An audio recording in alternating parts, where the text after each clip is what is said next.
मैं डॉक्टर सुरेंद्र कुमार भार्गव, सहाचार्य ABST, राजकीय महाविद्यालय खेतड़ी। माय डियर स्टूडेंट्स, आज अपन corporate and financial accounting ABST first paper में लेखांकन की अवधारणाएं और लेखांकन की परंपराओं पर चर्चा करेंगे, जो इस प्रकार से है। लेखांकन के सिद्धांत कुछ आधारभूत अवधारणाओं या समसिद्धियां, परंपराओं एवं मान्यताओं के आधार पर विकसित हुए हैं। यद्यपि इनकी लेखाकारों द्वारा स्वीकृत कोई स्पष्ट सूची नहीं है, तथापि इनको सर्वसम्मति प्राप्त है। लेखांकन के सिद्धांतों को हम दो मुख्य भागों में बांटते हैं। वो है नंबर 1 लेखांकन अवधारणाएं या सुसिद्ध, और दूसरी है लेखांकन परंपराएं या प्रथाएं। पहले लेते हैं अपन लेखांकन अवधारणाएं या समसिद्धियां, अकाउंटिंग कंसेप्ट्स और पोस्टुलेट्स। ये जो है इस प्रकार से हैं। ये 9 अपनी अवधारणाएं या स्वसिद्धियां हैं। तो जिसमें पहली है पृथक अस्तित्व अवधारणा। लेखांकन की यह एक प्रमुख अवधारणा है कि व्यवसाय का उसके स्वामियों तथा प्रबंधकों से स्वतंत्र पृथक अस्तित्व होता है। लेखांकन के लिए व्यवसाय अपने स्वयं में एक अलग इकाई है।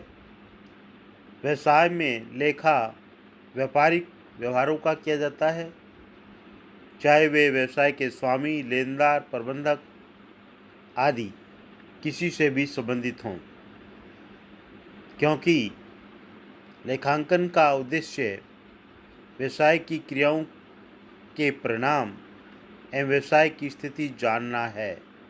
मालिकों, प्रबंधकों एवं लेनदारों की स्थिति जानना नहीं होता है।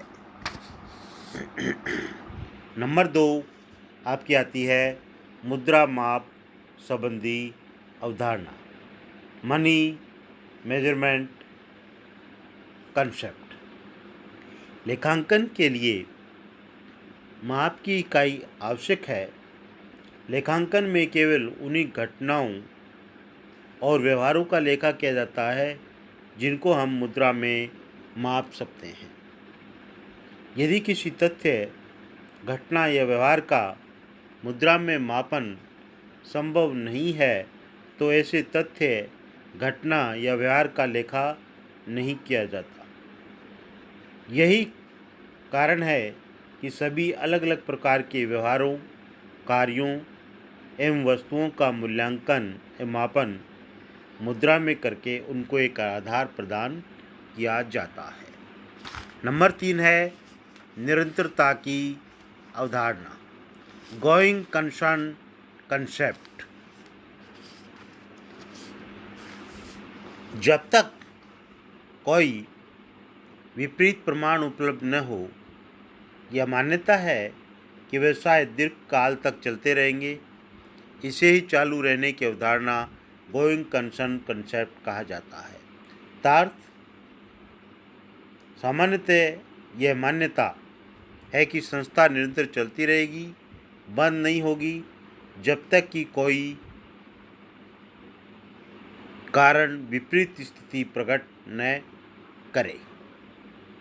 लेखांकन के अनेक महत्वपूर्ण नियम व सिद्धांत इसी अवधारणा पर आधारित हैं। नंबर 4 वो है द्विलेखा पत्ति, ड्यूल एस्पेक्ट कंसेप्ट, जिसको हम दोहरा लेखा प्रणाली भी कहते हैं। लेखांकन के लिए व्यवसाय की प्रत्येक घटना दो खातों को प्रभावित करती है। एक खाता डेबिट होता है और दूसरा खाता क्रेडिट होता है। लेखांकन की दोहरा लेखा प्रणाली इसी अवधारणा पर आधारित है।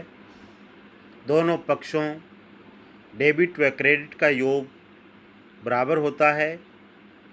यदि किसी एक व्यवहार से अधिक खाते प्रभावित होते हैं तो भी डेबिट पक्ष के सभी खातों का योग क्रेडिट पक्ष के सभी खातों के योग के बराबर होता है। फिर है आपकी पांचवी लागत अवधारणा। लागत अवधारणा में आता है कॉस्ट कंसेप्ट। व्यवसाय की सत्यता या निरंतरता की अवधारणा पर आधारित लागत की अवधारणा इस तथ्य की ओर संकेत करती है कि संपत्तियों को उन मूल्यों पर दिखाया जाना चाहिए जिन पर उसे क्रय किया गया है। नेक्स्ट आती है आपकी 6, वो है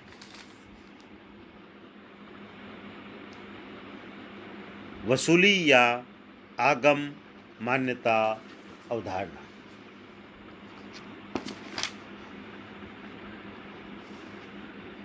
यह अवधारणा इस मान्यता पर आधारित है कि आगम इस अवधि में प्राप्त मानी जाएगी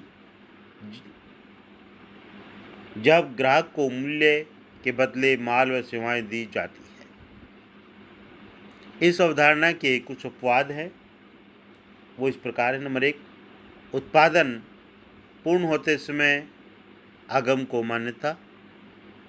नंबर 2, आय की प्राप्ति अनिश्चित हो। नंबर 3, दीर्घकालीन ठेकों के संबंध में उत्पादन पूर्ण होने के पूर्व ही आगम को मान्यता दी जाती है। 7th है आपकी आय व व्यय के मेल की अवधारणा, मैचिंग कंसेप्ट। यह अवधारणा इस मान्यता पर आधारित है कि जिस समय अवधि की आय ली जाएगी उसी समय अवधि के खर्चे भी लिए जाएंगे। इसी आधार पर सही लाभ हानि का निर्धारण किया जा सकता है। नेक्स्ट आती है आपकी उपार्जन की अवधारणा। आय व व्यय की मदें लेखा पुस्तकों में उस समय लिखी जाती है जब वे देय हो जाती है। व्यय यदि कोई चालू वर्ष का है लेकिन भुगतान नहीं किया गया है तो भी उसे उसी वर्ष में शामिल किया जाता है, जबकि उसका संबंध उसी वर्ष से नहीं होने पर इसे शामिल नहीं किया जाएगा। फिर उसका भुगतान ही क्यों न कर दिया जाए। अंतिम खातों में समायोजन भी इसी अवधारणा पर आधारित होते हैं। अवधारणाओं में लास्ट है लेखा अवधि अवधारणा। व्यवसाय की समय अवधि अनंत काल तक मानी जाती है, लेकिन व्यवसाय के सभी पक्षकारों का ध्यान रखते हुए एक निश्चित अवधि में लाभ हानि का निर्धारण किया जाता है, जिसे लेखा अवधि कहा जाता है। यह सामान्यतः 12 माह की होती है, जिसे सरकार द्वारा वित्तीय वर्ष के रूप में भी माना जाता है। अब सेकंड पार्ट सिद्धांतों का जो है लेखांकन परंपराएं, अकाउंटिंग कन्वेंशंस। उपयोगिता एवं महत्व के आधार पर कुछ चीज़ें अधिक प्रचलन में आ जाती है, धीरे धीरे जीवन का आवश्यक अंग बन जाती हैं, जिन्हें प्रथा अथवा परंपरा माना जाता है। ये इस प्रकार से है। पहली, पूर्ण प्रकटीकरण की परंपरा। वर्ष भर में किए गए व्यवहारों का सारांश अंतिम खातों में प्रकट किया जाता है। लाभ हानि खाता वर्ष भर की क्रियाओं का प्रतिफल प्रदर्शित करता है, जबकि चिट्ठा आर्थिक स्थिति को बताता है। इन्हीं सूचनाओं पर विश्वास करके सभी पक्षकार अपना निर्णय लेते हैं। दूसरी है महत्वता की परंपरा। इस परंपरा के अनुसार एक लेखापाल को केवल उन्हीं तथ्यों व घटनाओं को वार्षिक लेखों में प्रदर्शित करना चाहिए जो तुलनात्मक दृष्टि से अधिक महत्वपूर्ण हो, व्यावसायिक दृष्टि से कम महत्वपूर्ण व सारहीन बातों की उपेक्षा करनी चाहिए। नंबर 3, एक रूपता या संगति की परंपरा। लेखांकन में बहुत से व्यवहार व्यक्ति निष्ठा से अधिक प्रभावित होते हैं तथा समय एवं उपयोगिता को ध्यान में रखकर प्रचलित पद्धतियों में परिवर्तन करना पड़ता है, जैसे हरास की विधियाँ, संचय एवं आयोजन। एक लेखापाल को यह भी चाहिए कि वह सभी नियमों में समानता रखे।